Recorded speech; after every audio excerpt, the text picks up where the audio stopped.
I'm Sinead Moran. I'm one part of Glombuie Farm. We're a small micro dairy here in Ahamore in East Mayo. We basically are organic raw dairy and we sell everything direct to the public. We have 17 acres here around the farm, and that's our block that we use for the dairy cows. And then we have another 17 acres outside of that we use for outside ground and for heifers coming up and things.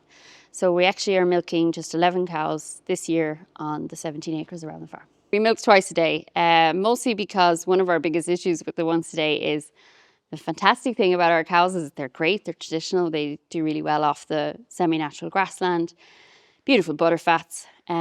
But being that little bit more traditional where they haven't been highly bred over the years to put all their energy into the milk, when they go back into calf around this time of year, they start to dip a little bit. So on the once a day, our season was quite compact. So we started milking them twice a day, and we were a bit worried then, thinking, you know, oh, were we going to have to supplement them? Would they get enough? They're 100% fine. Some of them are probably a little bit too fat, but we're all allowed to be gluttons.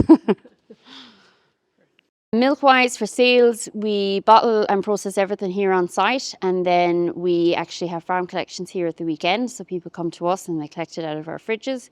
And then during the rest of the week, we have a chilled van that we deliver to small independent grocers. Because of our scale, we knew we never wanted to, nor ever could supply into supermarkets.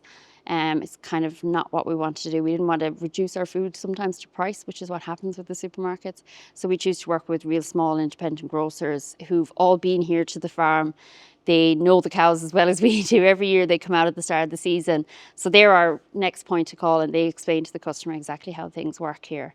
So yeah, we've always chosen to be as direct and as short chain as possible with our dairy. For us, I think, obviously we deal with raw milk. That was our first kind of thing, and now we're doing the raw butter and raw cream and the products. But we always knew that another farm could start doing raw dairy and they could maybe have 50 cows or 100 cows, and they could completely, you know, oversupply what we could ever do. So we're probably, and I hate using that term niche, but we really decided to focus in on trying to communicate with people how we farm rather than what we farm. So we do that by, say, our suppliers, we bring them out to the farm. They learn what we mean by when we say we're organic, what that means, when we are 100% pasture-based, what that means. And we do that with our customers as well by farm walks, social media. And that's really, really important to us. Communications, no matter what industry you're in, having a good communication with your base as much as possible has always been the goal. And I hope that it continues that way. Not that it doesn't get tiring on the other side of it, but yeah, we try to just be as open and accessible and keep it focused on how we're farming here rather than what we actually do. So our raw organic butter is like hen's teeth. It is hard to get every week because most of our, everything that we milk, most of it does go into raw milk, and then we have a little bit over and we have to skim. And you have to remember that you have to skim a lot of cream from a lot of milk to make a little piece of butter. So we don't do a whole lot of it because then you have the waste product of skim milk. So that needs to either go into something else because again, you're so small, there can be no waste in the system. So that is one of the, I think, the reasons with butter, that it's not as kind of made as it used to be. It used to be a household thing. Like even for us, we still have the old stamp. That would be, we'd be the 5th generation to use that butter stamp now, because particularly for women, butter was a great way to have extra income come onto the farm. But you do have to put a lot of milk into it. And I think sometimes the price can be lost in that. Because like a lot of things, a lot of food has become too cheap. And there is no such thing as cheap food because someone or somewhere or something covers that cost for us. And that's one thing with butter. You know, you do have to use a lot of milk to make a small amount of butter. And I don't know how ready people are to put the real value on that. So for us, we make a little bit of butter. And because, again, people are so in tune with what we are trying to do here. And actually the name Glombuie is the name of a field because MJ's mother's grandmother, they used to always put the house cow in there in May, and they would churn all her milk into butter, and that was known as the medicinal butter because you've got a lot of tap roots that are be grown deep, bringing up minerals. So May was always deemed one of the best months to make butter. And that field was the best field to do it in, so it became known as the Glanbury, the Yellow Glen, and we've used it to this day. The farm has been in MJ's family for a good few generations. And yeah, it's raised like 17 at one stage, and one of the fields, which is now, so most of the fields have really great names, and some of them have just, field beside the road. It's quite plain. But one of the fields is called the Long Stretch because it's 3 acres, it's the biggest field.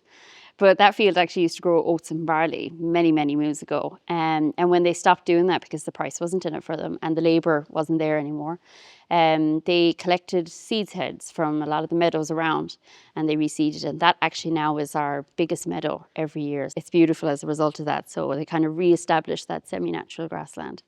But there is a lot of history. We've a small little orchard that needs a bit of management to come back into fruition, but she's, I think, 90 plus years old, some of them trees. MJ and I are both really aware of how fortunate that we are, that the farm was managed quite extensively, so that when we came in, we didn't really have to do a whole lot on the nature front of it. We just had to find a way to be able to maintain that, even expand on it, and yet make a living as farmers. And I don't know if I'm still here in 5 years' time, then we're doing okay. Obviously, for me, I used to always say I'm an environmentalist before I was a farmer, but actually, I was probably I'm from a farming family, and I'm both an environmentalist and a farmer equally, I think, at this stage. And I do remember the first time I walked through the meadows here and thinking, I don't remember that as a kid. And MJ was the same. And when I was writing my thesis on reducing beef and dairy consumption, MJ was arguing that we needed to put stock on the ground here because he remembered them going through meadows and different things like that. And I suppose through there we came across loads of stuff from the semi-natural grasslands research out of Sligo IT and loads of other things. And anyhow, we got to kind of where we are now. But over the years, it took us a while to kind of find a cow that really works in that. So when we heard the story of the Glanbury and the fact that cows had been milked here before, MJ's mother remembered them being air shares or shorthorns. And we had a shorthorn suckler cow at the time. And we just started milking her by hand. And the milk was lovely. So then we thought, why not do it? And then we'd come across other small farms doing the same thing, like Crawford's Farm in Tipperary. And they had shorthorns. So that's the first thing we did. We swapped out some of the more continental beef breeds that we had, and we put in more traditional shorthorn breeds in the sucklers first. They did really, really well on that grass, and that was the first year that we had weanlings off them. There was no nuts, no nothing, and they got a better price per kilo in the mart than the next one over, when you take off the fact that we had no costs, if that makes sense. So we did the same with the dairies. We got dairy shorthorns, and they do really, really well on that semi-natural grassland, and they're great converters of that diverse forage and multiple things within that. And the real positive side of that is because we're raw dairy and then we make the products. Like, the biggest complaint we get every year is with our cream. People never know if they're going to be able to get it out of the bottle or not, because it depends on which field they've been in and whether it's cream that we've taken from the morning or the evening. So the evening milk tends to have a little bit of higher butter fat, and then depending on what field they've been in, the butter fat might even be higher again, and it's like clotted cream. You have to get a spoon or a knife in and get it out, and that's our biggest complaint. But people love that. Like, some weeks I don't even know what we're going to get because that changes throughout the season. So again, it works really well for us because we're small. We can commute, we have a really short chain to the end consumer, if that makes sense. And I think that's why it works.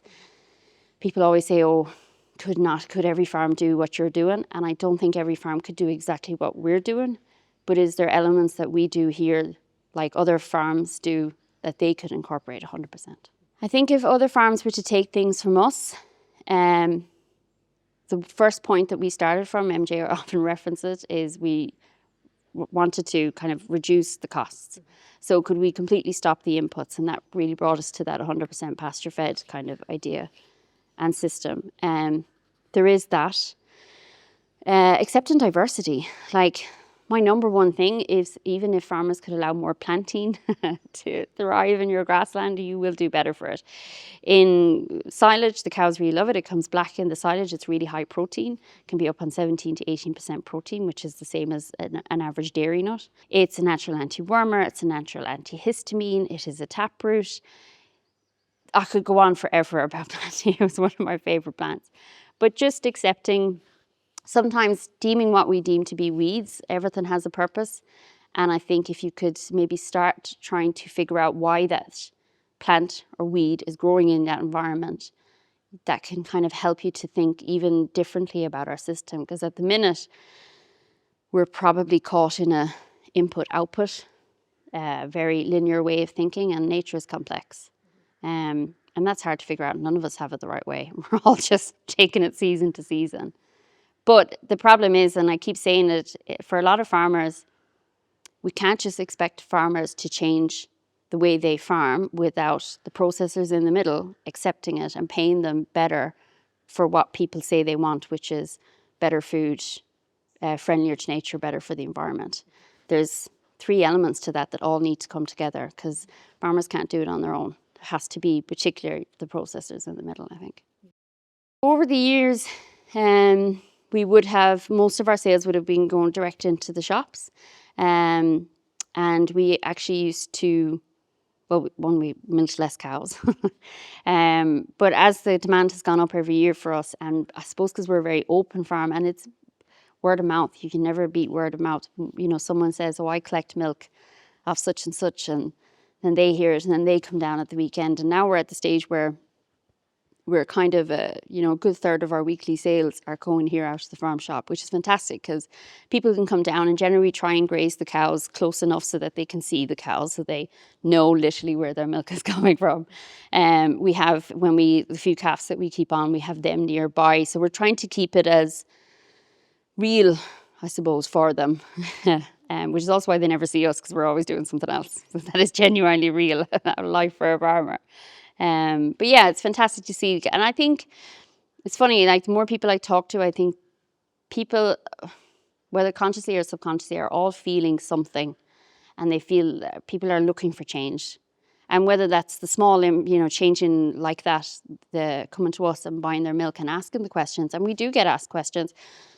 And we try to be as open and encourage those questions as well, because so many of us have become disconnected from food. And I think particularly for us that are direct sales, we have to remember that one part of our role as direct sales food is to communicate with the customer and help build those bonds.